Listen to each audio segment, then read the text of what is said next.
Welcome to the Defense and Aerospace Report. I'm Vago Muradian here at the Association of the United States Army's annual meeting and trade show in Washington, D.C. Our coverage here is sponsored by AM General, Elbit Systems of America, General Motors Hydrotech, L3 Technologies, and Leonardo DRS. And we are talking to Major General Malcolm Frost, who is the commanding general of initial military training for the entire United States Army, former chief of Army Public Affairs. You have a lot lower stress job now than you did when you were in the Pentagon, sir. Much different. Yeah. Much different. Welcome aboard, and thanks very much for the time. No, thank you, Vago. It's an honor to be here. Look forward to talking about initial military training for the Army, what our soldiers are doing, and answering your questions. So. Thanks very much for that. And you know that is the most important part of the experience, right? You're bringing folks in, you're screening them to see whether or not they're fit for service or not. And every person who's held your job is looking at adapting the curriculum on a constant basis. Society is changing, needs of the Army are changing. So as somebody who's just gotten into that job, but had still some time to wrap his mind around the challenge, what's your approach? What are some of the marks you want to leave on it? What are the changes you think that have to be made to ensure that the folks who are coming into the service are getting that foundational training that serves the needs of the service and their needs, whether it's for 4 years or whether they decide to spend 4 decades wearing the Army uniform? Yeah, well, first off, I'd tell you is we get about 130,000 soldiers a year that come through the initial military training enterprise, whether that's going through basic combat training, one station unit training, or advanced individual training for their specific skill. So it's a very diverse challenge that we have to train those soldiers. But I would say basic training, what we have to do is exactly what you said. We have to adapt for the new soldiers. It's a new generation of soldiers coming in. Generation Y, soon to be Generation Z. They come in with different generational traits, whether they're mental or physical. And so we have to be able to make sure that basic training provides that foundation so that, we kind of call it they're the basic G.I. Joe soldier. I mean, they can do the very basics when they go to their operational unit. The operational units, Forces Command, United States Army, Europe and Pacific, et cetera, they want soldiers who are disciplined and physically fit. And so what we're doing, as we continue the thread of my predecessors, is we're going through a review of the instruction, the period of instruction, or what I would say the curriculum for basic training, and we're going to focus in on those core things that soldiers need to be ready for combat on day one when they step out of basic training, basic combat training. And that's, can they shoot? Can they move? Can they communicate? And can they treat? Meaning medical readiness, weapons proficiency, communications proficiency, and physical fitness. They also have to be highly disciplined. They've got to have that team spirit, that ethos. They've got to be, quite frankly, they have to show dignity and respect as well. So obviously with the sexual harassment, sexual assault training, they've got to understand and get that foundation of values. Then the operational unit will take that, and they'll be able to train them on the wear tasks and battle drills or the specific standard operating procedures or mission essential tasks that they're going to do for that specific unit. So our job is to really strip away the things that are unnecessary to get back to the core of what you need to do as a soldier to be ready today to fight in combat if necessary, the day after you get out of basic training. And so that's what we're going back and focusing in on for basic combat training. At this point, do you have a sense on what it is that you can strip away so that you can focus more on those basics? I mean, the Navy, I think, is looking at the same thing. Hey, we got away from some of these ship driving skills. We need to get back to focus on the basics. What are some of the basics that you're going to be shielding, and where do you think you've got a little bit more trade space to add more to the curriculum? And I want to ask you about cyber also. Sure. These kids are coming in, they're grown up in a cyber generation, but the thing is they don't have very good cyber hygiene as they're going through it. So first question first, and then you hit you on cyber. Yeah, well, so we're going to do the review in the month of October. We do know that there's not enough repetition in those tasks I talked about. There are other, what we kind of call 350-1, or general tasks that you have to kind of complete as a soldier over time. But those are things that can be done outside of basic training. There are, what I would say, other skills. Again, the warrior tasks and battle drills. Battle drills are important. You need to understand those as a soldier, but you can learn those in your unit. You need to get back and understand, do you have individual proficiency in those core tasks that you have to do as a soldier? I liken it to, you never know when the next 50 minutes, 5 minutes, or 50 seconds are going to mean the difference between life and death. And I can just put shoot, move, communicate, treat into one scenario. If you're traveling in a 4-vehicle combat patrol, and the vehicle in front of you gets hit by an IED, an improvised explosive device, very quickly. If you're 50 meters, 75 meters from that vehicle, it gets hit, it's incapacitated, you're in a near ambush. Can you, as a soldier in that vehicle that's behind you, can you move under fire with your interceptor body armor on, with your pack, and can you move very quickly and get to that vehicle to be able to do what? To provide medical care. Can you, if you're in that vehicle and got hit or awake, but the TC got hit, can you get up and do you have proficiency to be able to get on that 50 caliber machine gun or that Mark 19, and can you return fire to the enemy? Weapons proficiency, physical fitness, medical, all right?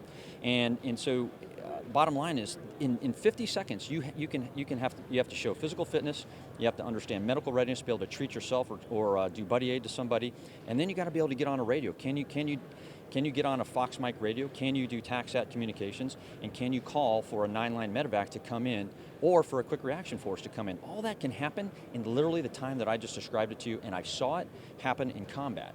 And so we've got to be able to have soldiers that can do all 4 of those things and are confident on day one when they get out of basic training. So what we're going to strip out, that's to be determined. We have some ideas, don't want to get too far ahead, but in the month of October, that's what we're going to get after. Reference your cyber question, cyber hygiene, you're right. It's something that you really, I think, has to be taught in the units. And we have great think type posts and policies on what you can and cannot do in social media, both from an operational security standpoint, but also just to protect yourselves, and not just that, but sharing of digital images of individuals. We have policies on that. I know Congress is rightfully very focused on that as well. And so we do have to kind of train a new value base with respect to the digital world for soldiers, so that they understand what they can and can't do and what the ramifications are of using the internet, social media, chat rooms, etc.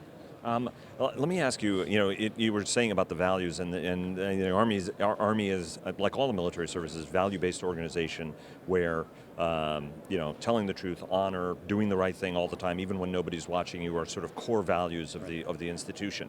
I remember a long time ago was in a Corona meeting, and General Mosley was talking to his senior staff, who was Air Force chief at the time.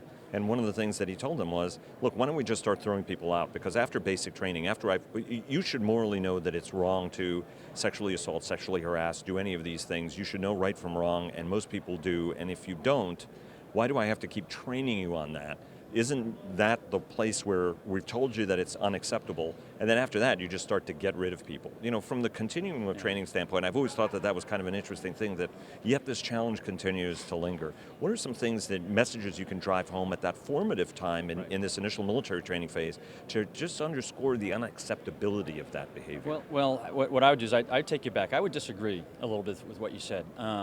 As we were all growing up, we were probably told by our parents, make your bed, take out the trash. You didn't just automatically do it. It wasn't in your DNA to do it.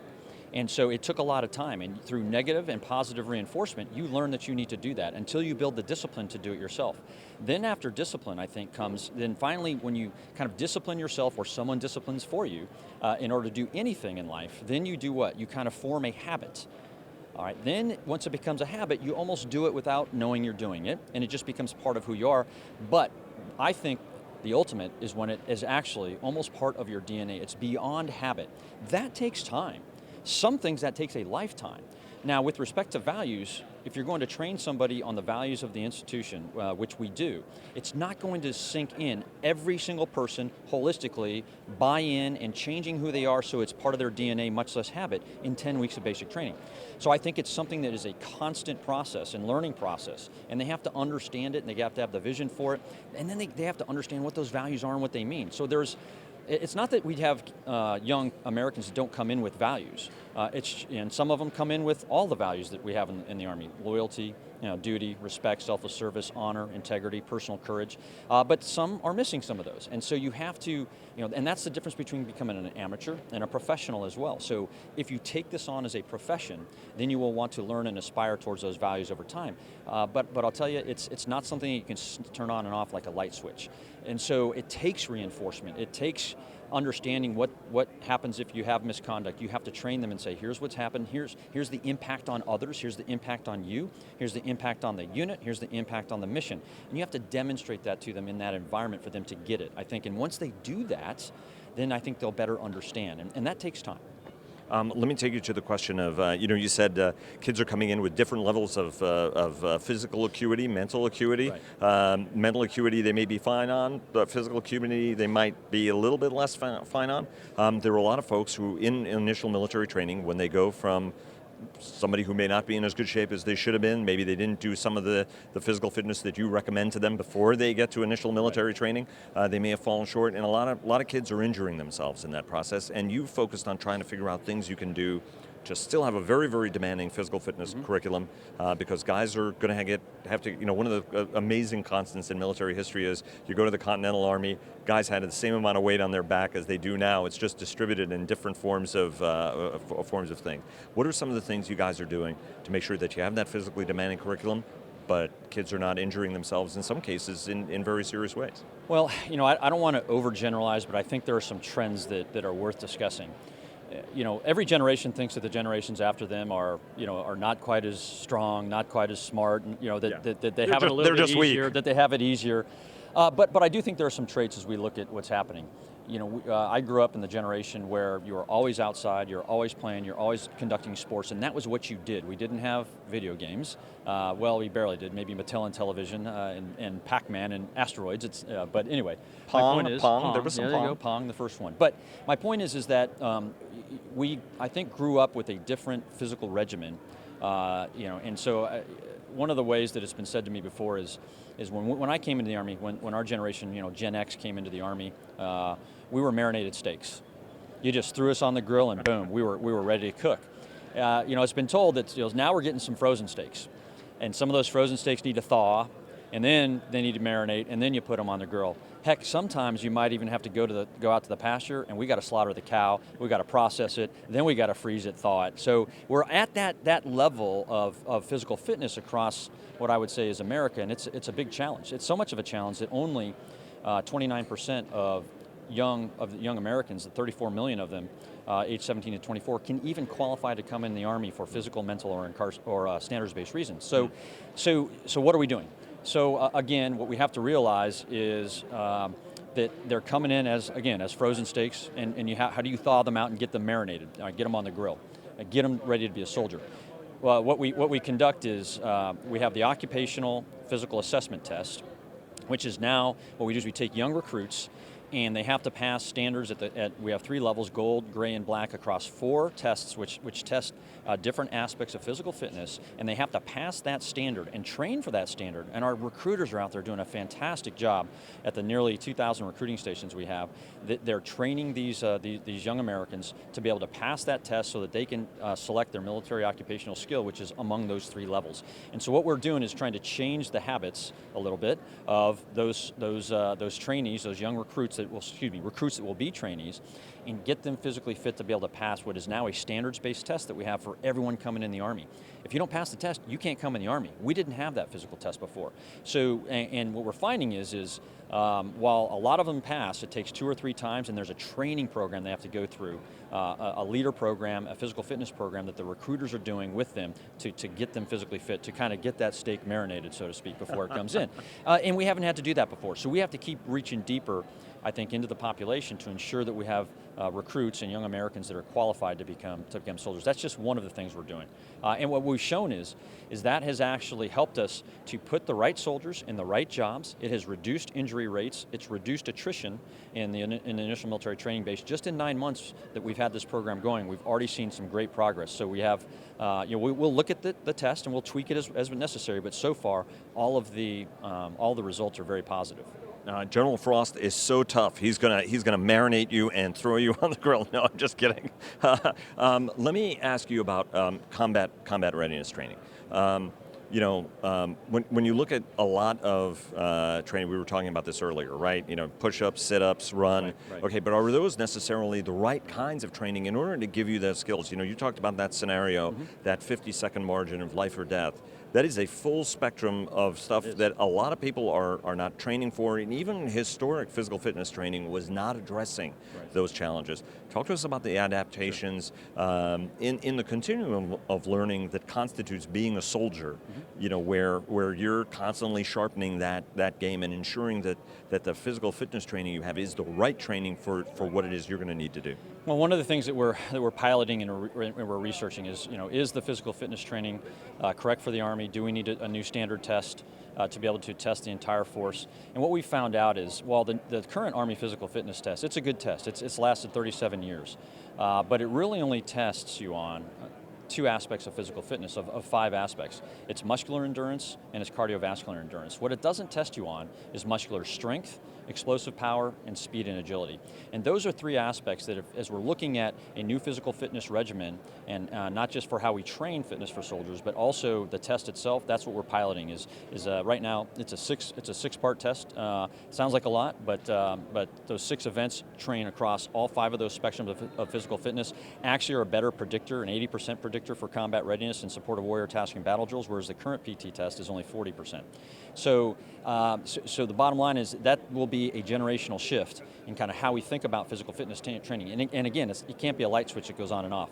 We have to kind of transition this over time. It's not approved. Chief of Staff of the Army still has to approve any new physical fitness test, but that's what we're researching. And the bottom line is we know a lot more about the human body. We understand a lot more about what's happening. We can do a heck of a lot more research and science behind understanding what is necessary for holistic fitness for the United States Army, for our soldiers, and especially given the unique trends that we've seen with the younger generation and what we think that they need as we move forward. Is a kneeling basketball throw part of that to see whether or not? No, it's not. Well, there is a one of them is it's taking a small medicine ball. This is part of the explosive power, is bending it, throwing it backwards over your head. That's one of the events. There's a T push-up. There is still a 2-mile run. There's a deadlift. So there's various events. We're still looking at the sequence. What should we do in what sequence? And we've done 2 pilots, and we're going to do another pilot in October at Fort Leonard Wood. If approved, I think the transition for this would take a couple of years to do, because you have to kind of retrain the force, and you have to equip it to be able to do that type of training as well, that fitness training. The Army is extraordinary at constantly surveying and figuring out, what works, what doesn't work. This show every year, this is my 25th AUSA, every year gets better because there are a bunch of people who go more and they're, go through line by line, what worked, what didn't work.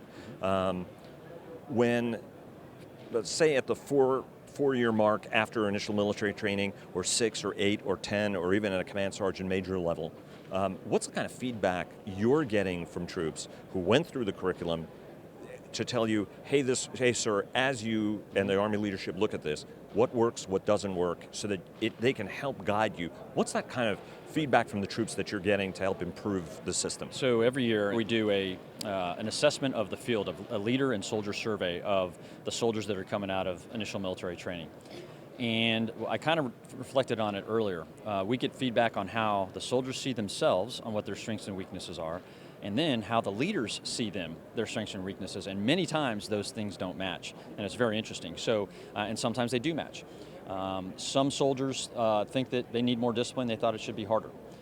Some leaders say, will agree with that and say, hey, they're not as disciplined, they're not as physically fit as we want to be. But again, it goes back to what I said.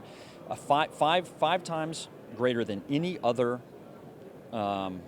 need or desire or out of those soldiers that they would like to see out of soldiers in basic training. Leaders want disciplined soldiers first. 5 times greater than even physical fitness, and physical fitness is the number 2. And then you can look at everything from medical to communications to Army values to warrior task and battle drills, all of these things. Ironically, warrior task battle drills, which are extremely important in the United States Army, that ranks about 16th of what the expectation is of leaders' expectations for those soldiers coming out of basic training. So it tells us what we need to do is refocus, just as I said up front, on those core basic, shoot, move, communicate, treat, discipline, values, teamwork, ethos. That's where we need to focus. And so the soldiers are telling us that, and the leaders are telling us that. There's some other things that differentiate between them. Some of them think that they're more disciplined, and the leaders think that they're not. Expectation management is always at play, but this is what the force is telling us. Both those that have been out for a long time and who are leaders of these new soldiers, and then the new soldiers themselves. So I think it's high time for us to come back and look at it, and we're going to try and make it a little bit more rigorous and focusing on that physical training and the discipline aspect. And the bottom line is why? Because they have to be ready to step off day one. When they step out 10 weeks, they step onto an installation, into a unit. They need to be able to step onto a plane and deploy on day one, and that's what we're after. Major General Malcolm Frost, Commanding General, Army Initial Military Training, sir, thanks very much. Really Thanks, Michael. appreciate it. Appreciate it. Thank you for your time. Appreciate it.